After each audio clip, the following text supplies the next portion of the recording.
Hey guys, welcome back. Let's learn how to make this beautiful blouse on your screen. My name is Nani, and here on YouTube I upload sewing tutorials every week.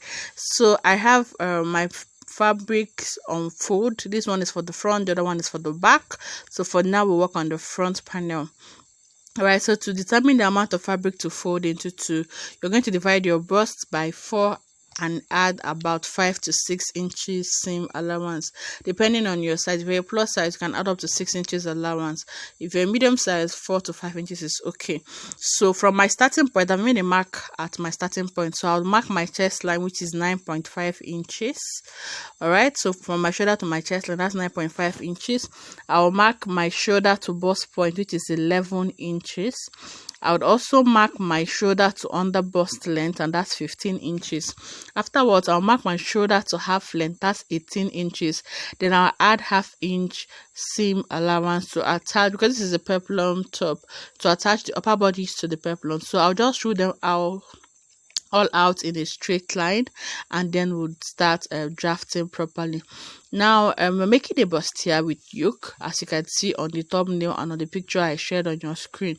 This is a bustier top. All right, so you're going to need some measurements, okay, your under bust chart. Okay, what I mean by under bust chart is the dart you take at the under bust to give you a cupped bustier, okay, that fits your own bust or that of your clients. So on the screen I'll be posting the chart to use, right? So that would be it. That's right there on your screen is your under bust chart. So whatever bust you fall into, use that measurement or that figure for your bust, under bust. Right, so on the shoulder line and on the chest line, I'm going to mark half of the shoulder measurement, then connect into a straight line. My shoulder is 16 divided by 2, that's 8. So I've marked 8 inches on the shoulder line and on the chest line. Then on the neckline, I'll take a neckline width of 3 inches, okay, and a neck depth of 3 inches. Remember, this dress or this blouse has a turtleneck or a bishop collar, right? So I'll just be making 3 inches by 3 inches, right, so that the collar would not be too wide.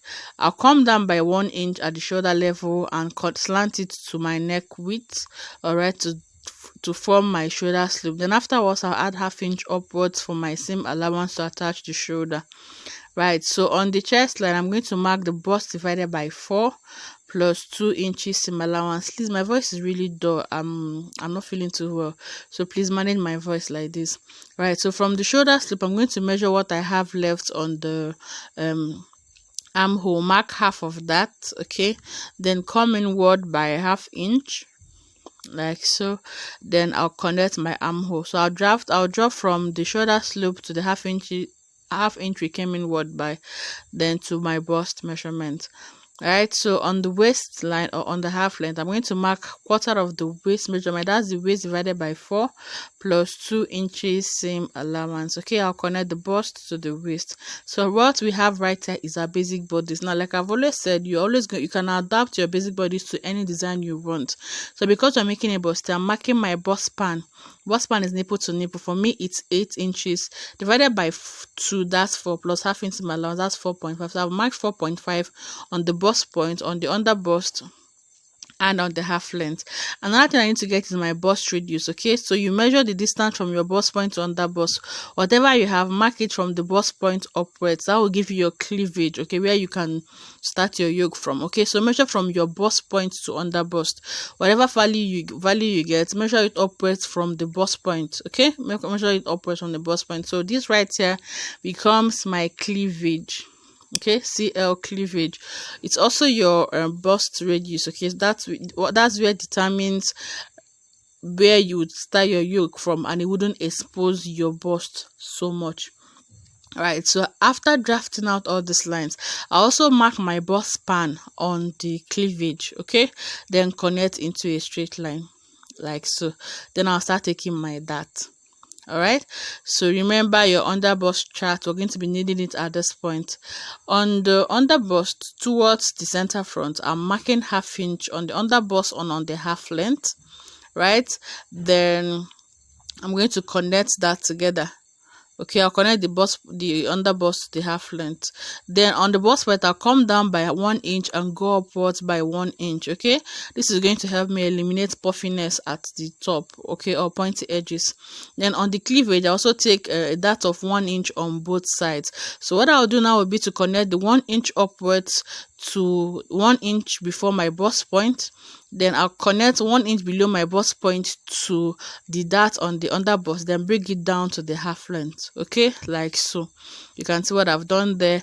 Then the next thing I'll do would be to connect from the cleavage 1 inch before my bust point, then towards the center, towards the side front, I'm going to take a dart of 2.5 inches. My bust measurement is 44, and from my under bust chart, you can see that 2.5 inches is the appropriate dart to take. Okay, so I've taken 2.5 inches on the under bust and on the half length. So I'll connect from 1 inch below my bust point to 2.5 inches. Okay, just making a curve.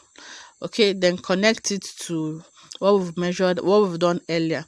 Right, so this is just what you would have. Okay, by the time you cut this out and couple it together, you're going to have a bustier that suits your own particular bust size. Right, so I'm done with taking out the dart. What we're going to do next is dart replacement. Right, so whatever dart we've taken out, we're going to replace it. If not, we're going to run short of our pattern. So on the cleavage, I took a dart of 2 inches, right? So I'm going to add back that 2 inches towards this armhole side. Then I would need 1 inch, okay, allowance to sew the two sides. A half inch on both sides, that's 1 inch. So I'm marking that 1 inch. That's my dart sewing allowance, okay? That's not the dart replacement, that's dart sewing allowance. Now on the underbust, I took a dart of 3 inches, okay? That's half inch towards the center front and 2.5 inches towards the side front. Okay, so and I will replace my 1 inch sewing allowance. Then even on the chest line, I'm also going to measure the dart there. It's around 1 inch, then plus 1 inch sewing allowance to sew the dart, right? So I'll just connect that. Okay, I'll connect it like so. Now it means you're going to redraft your armhole. I'll come back to that. So I need to measure my dart leg to be sure that both of them is the same, so that I wouldn't have a shortage. So I've measured it and it's actually the same thing for my dart leg. Okay, so then for my cleavage, depending on what you want, you can now measure from your neckline to determine how you want to show. Okay, because I want to do a sweetheart neckline, so I'll come down by 1 inch. Okay, then connect it like so. Come down by 1 inch at the cleavage, then connect it like so, because I want to have a sweetheart neckline, you know, just to spice up your work. Then like I said, you need to redraft your armhole, so this becomes your new armhole. Right, so guys, we are done. There's nothing left to this. As easy as this is technical, but it's actually easy to do. So we'll just start cutting out our pattern. Okay, I didn't make a pattern this time. I drafted directly on my fabric because a lot of people have been saying, why not draft on your fabric? We don't know pattern drafting. Please, it's not pattern drafting. I'm just doing it on paper so that it's visible for all of us to see. Right, so you can see, then this upper part becomes my yoke, and that will be the part I'll be replacing with lace fabric or net, depending on what you want to work with. Right, so we're going to add half inch upwards, okay, because we'll be needing seam allowance to attach the yoke to the blouse. So you're going to add half inch. Please make sure you extend it to your new armhole. Please, I did not do that. Make sure you extend it to your new armhole. Right, so that half inch would get to your new armhole. So I'll just cut out like so. I need you to see what I'm doing exactly. That's why I am not fast forwarding this video. Okay, so you can see. Then I'll cut through the half inch I added for the yoke. Please, when you get to this point, please make sure you extend the half inch to your new armhole. Please don't make that mistake. Okay, then you now cut out the armhole, take out the shoulder area and your neckline. Okay, this is to separate the yoke. Right, so this is the yoke. We'll keep it aside. Okay, your yoke. Then when you're cutting your yoke on your lace or on your net, you're going to be adding 1 inch allowance to the underneath the yoke. Okay, because I've actually taken out half inch from the yoke to make up allowance for the main bodice. So half inch that we took for the main bodice, and half inch that we would need to attach the yoke to the bodice, right? So that's 1 inch. Then I'll cut like so from my new armhole, like so. then go up by half inch. Remember, that's why I said you should take up that half inch so that you don't forget. I almost did that. All right, so you cut out like so. So you can see afterwards you can now take out your dart. Okay, so I like to cut the darts of the side front first. Okay, I like to take out that dart first, so I take out that, and this is what we have. You can see how beautiful that came out to be. Then I'll cut the dart at the center front, or the dart towards the center front. Okay, make sure you cover your hands as you're cutting your dart, because you know it's a bustier. Okay, and the bust is actually copy, not straight. Right, so afterwards we are done. Like, this is what it looks like. So let me get the yoke so that we can match it up together, so you see that this actually works. All right, so this is my yoke. All right, so remember, we are going to sew the dart upwards with 1 inch. So let me just match it up like so. I place it like 1 inch, okay, for sewing. Then I place my yoke. You can see that that matches, right? So this is proof to say that this works, and you've seen it on my body that it actually works. It came out really beautiful. So to the back pattern, I've drafted my basic bodice, just exactly what I did before we started making the bustier at the front. Okay, I've drafted my basic bodice, right? So this is my armhole, my bust measurement, my waist. There for the neck width, I made 3 inches by 1 inch for the neck depth. Then I added 1.5 inches zip allowance before I started taking my measurements, right? So everything I did to the front before we started making the bustier, that's what I did to this back pattern. Okay, so you can see my armhole. Like I said, the neck width is 3 inches width, and the neck depth is 1 inch deep. Okay, so I've marked my bust span on the half length and on the chest line. Then I'll take a dart of 1/2 inch on both sides of the bust span, then connect it to the chest line like so. Okay, so this is just the dart for the back. There's no bust at the back, so we don't need to make any bustier at the back. Right, so I'm going to replace my dart. Okay, that's my dart allowance, so I'll take it up like so. Now the next thing would be for the yoke. Now this is dependent on how you want your yoke to be. I just want mine at the back to be straight. I don't want any u-neck or any v-neck yoke, whatever. I just want it to be straight. So because of that, I'll be adding 1/2 inch upwards. Okay, that's the same allowance to attach the yoke to the blouse when we're done. So I'll just cut out. The back is actually really easy. It's easier. It's so easy. Even the front is easy once you just calm down and understand what I'm doing here. I've tried to make this tutorial so easy. Then at the zipper area, I'll go up by 1.5 inches and I'll slant it to the edge of my fabric, and this is to eliminate back puff or zip bulginess. Okay, I'll zip bulge, back puff. All right, so I'll cut that out, and this would help reduce the half length at the back, because the front and the back are actually not the same length because of the bust in front. All right, so that's why we reduce the back length, so that you don't have bulkiness or puffiness at the back. Now I'm cutting through these points. I've added 1.5 inch, sorry. Okay, then I'll cut through the armhole, right, like so. Okay, so this is what we've done, right? Then towards this area, you can see this is my yoke. All right, so I'm just going to cut out through the armhole. Okay, make sure that I've also trimmed the armhole properly, so you can see that area. So I'll just trim off the armhole, okay, so that it's going to match up, right? So you can see it. By the time we attach the yoke to the blouse, it's going to come out perfect, right? So this is just to show you that this works. So this is my yoke, and I'll be adding 1 inch underneath the yoke as seam allowance. Okay, then I'll cut through my neckline. Remember, neckline width of 3 inches, neckline depth of 1 inch.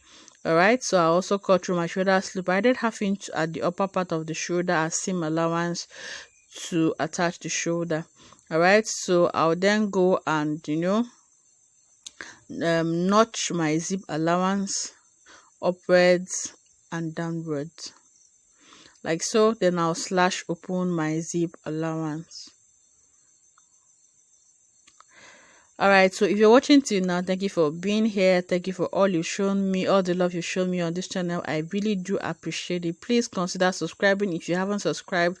Turn on your notification bell so that each time I upload a video, you'll be notified. Thank you so much. Thank you. I really appreciate you. Oh, God bless you.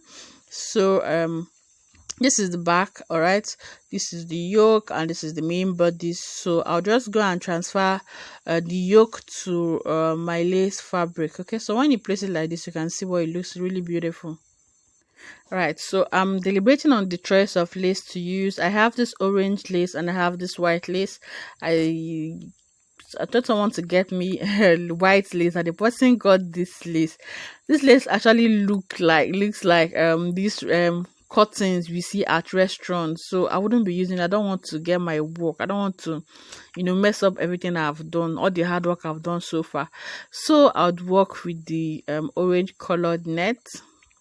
All right, so that's what I'll be working with. Then I use it to cut out my yoke. Okay, it actually fits. I think it fits. All right, but this white lace looks like this restaurant curtain. I don't know what to do with this lace. Okay, but maybe I'll use it in another tutorial or to make something else. Like, I don't like it.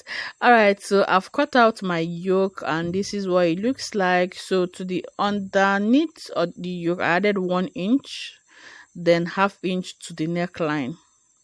Okay, so the same thing for the back, 1 inch downwards, then also added 1/2 inch allowance to the neckline, like so. So like I've said, I've transferred the yoke to the lace. I've added all my allowances, 1 inch underneath the yoke and 1/2 inch at the neckline. Okay, that would be your seam allowance to attach your collar to the neckline. Please do not forget to do that. So this is my yoke. I'll show you how to attach the yoke. So you go ahead and cut everything on your lining. Also cut the bustier on your lining. Okay, then you go and couple the fabric and the lining. So you can see after padding and coupling, this is what it looks like. Look at how it's standing. I used a medium weight wadding. So people always have this mindset that the thicker your wadding or your breast pad, the more cupped effect it will have on your bustier. That's a lie. The wadding I used is not even up to 1/8 of an inch thick. Okay, but it still came out like this. Okay, so just know that the cuppiness or the curviness of your cup starts from your cotton. Okay, not the thickness of the wadding or breast pad you use. Okay, so I have a tutorial on joining your bustier, so I'll drop the link in the description box so this video doesn't get longer than it already is. Now to attach the yoke, I'm going to place the lace on top of the main fabric that I'll be using the lining to cover it up. So that way the lace will be sandwiched in between the lining and the main body. So I'm going to pin that down, all right, at the midpoint. Okay, so I'm just going to also go ahead and pin the lace right now. Okay, all round. Okay, you don't want to do it at the same time. You don't want to pin both of them at the same time so that you don't have an error. So what I like to do is just to pin the lace, okay, to the dress first, then I'll place the lining on it, pull out the pins and then pin them together. That way you are sure of where you have pinned. Okay, I hope that sewing tip helps. Pin the lace to the ankara first. Okay, then afterwards match up the lining on top of it, then pull out the pins and pin the lining, lace and ankara together. Okay, I'll repeat the same process here. Pin the lace down first. Okay, to be sure of what you're working with, you need to pin down the lace first, because you can just decide to sandwich 2 of them at the same time, and after pinning and sewing you see that there's an issue. So I like to pin the lace down first. Okay, pin it properly, make sure that everywhere is properly done, then you place the lining on top of it. Okay, then afterwards you can pull out your pins, making sure to hold it down with your hands. Okay, so that it doesn't move around. Then you pull out your pin. You can see the way I'm holding it with one hand. Use the other hand to pull out the pin, then pin it down before I take out my hand from there. You can see what I've just done here. So this is going to make sure that everything stays in place, and once you sew once. That's actually how to get a neat job. Sewing once, not sewing and losing. So I'll go and stitch it with 1/2 inch. You can see the inside. Just go and stitch with 1/2 inch, following the shape of the sweetheart neckline that I have already made. So I'm done sewing that, and this is what it looks like. Please do not forget to top stitch. You're going to top stitch on the lining, pull the seam allowance towards the lining and top stitch it. So I'm sure you can see my line where I top stitched from. Okay, so you can see, so this lays really flat and proper. You can see that the yoke is in between the lining and the dress, and the seam allowance area is sewn inside, and everywhere looks neat. I've also sewn in the sides, okay, just to use the lining to turn the sides. All right, so the same thing I've done to the back. All right, so I've done it with one piece. I'm going to use the other piece to show you. Once you're done stitching the lining, once you're done using the lining to cover up the yoke, please make sure you top stitch. Okay, pull up all your seam allowance towards the lining and top stitch on the lining. Right, so I'll use this to show you what I did. I've done one side, so I'll just show you what I did to the other side.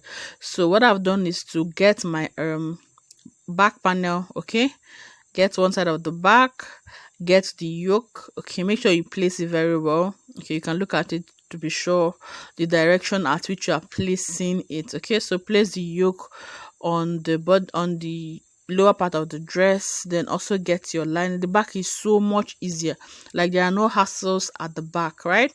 So just place the line on top of it.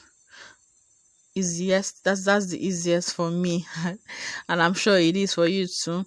So just place the lining on top of it like so, and just go and stitch with your 1/2 inch seam allowance, and that's all. Then you pull the seam allowance towards the lining and top stitch. Right, so I'm done doing all of that, and I even turned the sides. Okay, and I've sewn the dart for the back. Right, so you can see, then I also got the back pieces together, and I've sewn in my zip allowance. Okay, my zip allowance is 1.5 inches, so I've sewn down 1.5 inches. Okay, then I've placed the front and the back together. Then you go and take your body measurements. Okay, so you're going to mark your bust divided by 2. Okay, place it. Okay, please, when you're taking your measurement, start from the back. Okay, use the back to take the measurement. Okay, so you mark half of your bust, half of your waist. You know, so go and match up the shoulder and stitch with 1/2 inch. Remember, we left 1/2 inch seam allowance, so you go and match that up and stitch with 1/2 inch. So I'll go do that and come back and show you I'm done. All right, so I've stitched the shoulder, I've stitched the side seam. Okay, so I'll take out my pins. You can see I've stitched the sides. All right, so you go and get your you can see my seam ripper. Okay, you're going to open up the seam allowance. Okay, the zip allowance. Okay, so when you're sewing the zip allowance, you're going to use the widest stitch on your machine. Okay, because you're going to lose it afterwards. Okay, just to help you couple the front and the back together. Right, so I've loosened the zip allowance, so the blouse is opened up right now. So we want to make the collar, so I'm going to measure the circumference around the neckline. Okay, so remember, this is your next. So I'm going to measure from the back, okay, including the zip allowance. Okay, so you measure all the way round. Okay, so when you measure it, you're going to also measure your neckline. Okay, your own neckline. Okay, your own neck. So whatever value you get from your round neck measurement, it should align with what you have on the fabric. Okay, so I got 21. Okay, remember my zip allowance is 1.5 inches, so 1.5 inches on both sides, that's 3 inches. 21 minus 3 is 18 inches. So when I took my round neck circumference, okay, I have to make sure that whatever I take corresponds to my neckline. Okay, so when you take your neckline and it's around 17 or 18, you can be sure that it works or it's okay. But if it's more than, please redraft your neckline. Okay, just reduce like 1/4 inch from me so it doesn't choke you. All right, so I hope you understand what I said. Now I want to cut out the collar, so I've just marked, this is just a starting point. Okay, so I folded my fabric into 2, actually into 4 folds, so that I'll cut the 2 collar. I want to use one collar, one fabric for the lining. Okay, I want to use the fabric for lining as well. So because it's on fold, I've marked the neck width, the neck circumference. Okay, what I got 21 divided by 2 plus 1 inch seam allowance. Okay, I got 21 divided by 2, that's 10.5. Okay, so I marked 10.5 plus 1 inch seam allowance. Okay, so then I'll mark half of that measurement right there. Okay, I've marked half of it, and I've chalked it down. So towards this side, okay, towards where I marked my seam allowance, I'm going to go up by 1 inch. Right, then I'll connect, okay, from the 1 inch. I'll slope it down to the midpoint, okay, to that medium, that mark I made there, that's the midpoint, okay. And this is just to give room so that the neck, it will sit comfortably around the neckline. The neckline is on a curve, so you make a curve so that it will sit comfortably on the neckline. Now I want the length of my collar to be 1.25, okay, 1.25 wide, okay, or long. So I'll add 1 inch to that, so that's 2.25, okay. I want it to be one quarter, okay, so that's 1.25. So I'm adding 1 inch to it and I'm having 2.25. so I'm marking it all around, following the slopiness, okay, following that same curve that I have. All right, so I'll bring it down like so. We are done with the collar. I'm just going to cut it out. You also need to measure it around to see that it gives you the same figure that you have, okay. Remember, we need to work with 11.5, so it's 1 divided by 2 is 10.5 plus 1 inch, that's 11.5. so you need to measure to be sure that you have up to 11.5. if you have an excess, you can just trim it off. Right, so that's what you need to do. So I'll then go and cut it out. Then after cutting, you need to go to your ironing table and iron interfacing on it, okay. So I'll be using gum stay, so I'll attach interfacing on the two sides of the collar. Okay, so I'll attach on the two sides of the collar because I want my collar to stand really well and be firm, okay, so that by the time you wash it regularly, it will not just fade off. Right, so I'm done cutting and I have the two collars. I have two, okay. So what I'll do is to notch this lower part, okay, the part that I went up by 1 inch and slanted, okay, that's the point that would sit on the neckline. So you need to notch it so that you don't go and turn it upside down. Okay, so this is one, this is the other. It's just one collar, but I want to use this fabric as lining, okay. I want to use the same fabric as lining. I don't want to use lining and it's going to just look shabby. Right, so you're going to place it right side facing right side. That's after you've interfaced to, after you use your gum stay. So you're going to come to the upper part, you're going to sew 1/2 inch all the way then to the sides, okay. So you also sew 1/2 inch here, 1/2 inch to the other side, okay. Just sew it all the way around, then you go and notch. That's why I left 1 inch allowance, so I use 1/2 inch upwards. They also use the remaining 1/2 inch to attach the collar to the neckline. All right, so I've interfaced it and I've sewn 1/2 inch all the way around. So what I'll do next will just be to go and notch it all the way around, so that when I turn it out, it's going to lay really flat, proper and sweet. Even when you're not working with iron, you can, work with it when you've notched it round. So I'll just go and notch all the way round. Fever is dealing with me, guys. People should pray for me. Right, so I'll go and notch it all around. Okay, so notch all the way around. Okay, I'm done doing the notches, so I'll go and turn it all out. Right, so turn out. Okay, so your notches would help you to relax. Okay, so when you turn it out, you're going to use your scissors to pull out the sharp edges. Okay, you're going to poke your scissors inside the stitch, okay, inside it like so, to pull it all out. Okay, sorry, that's not so visible. All right, so that's what I've just done. Put the scissors inside and use it to poke all the poke it out so that it's going to lay really flat. Thank God that was shown. All right, so notching it helps you lay it flat. So I can actually use my hands to smoothen it out. Use my hands to humble it like so. Just press it down. Now you can't be forming bows for us now. So I use my hands to press it down. Even if there's no light, you can still make something very nice. Okay, that's why your notches, stop stitching, they help you when NEPA will fail you. Top stitching will help you.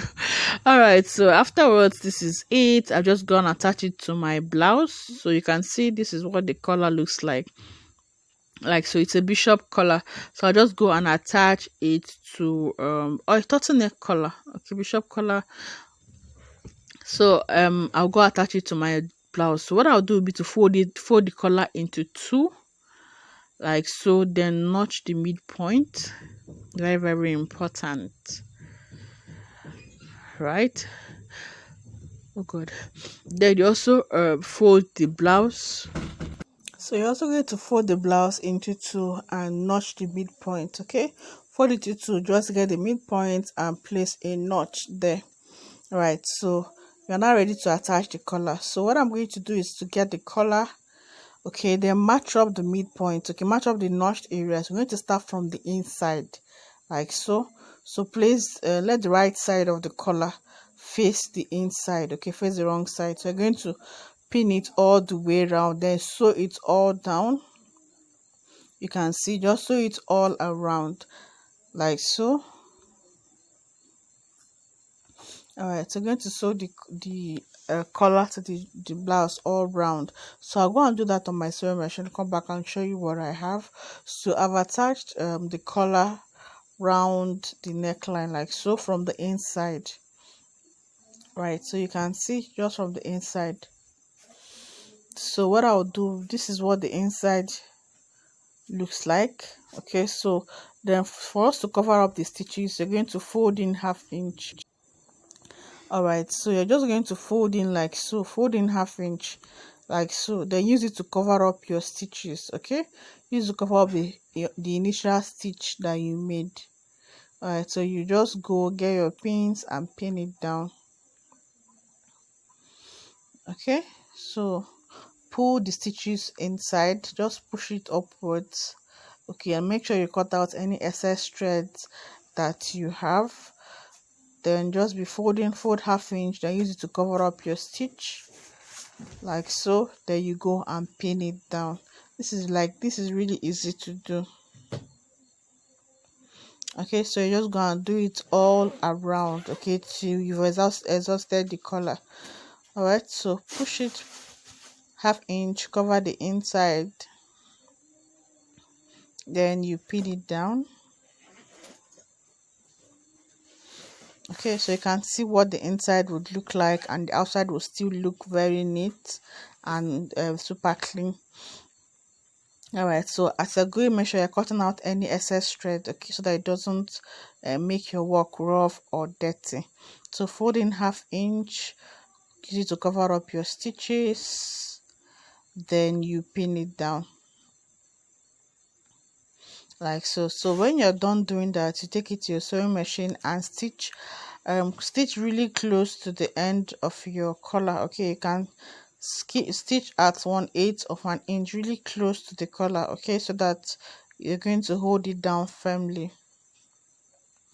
Okay, so we're getting to the end.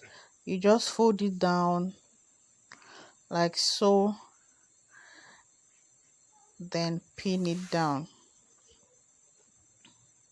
Okay, so this is what I have. Just go for that point in, like so. Make sure you tuck it in properly. Then you get your pin and pin it down.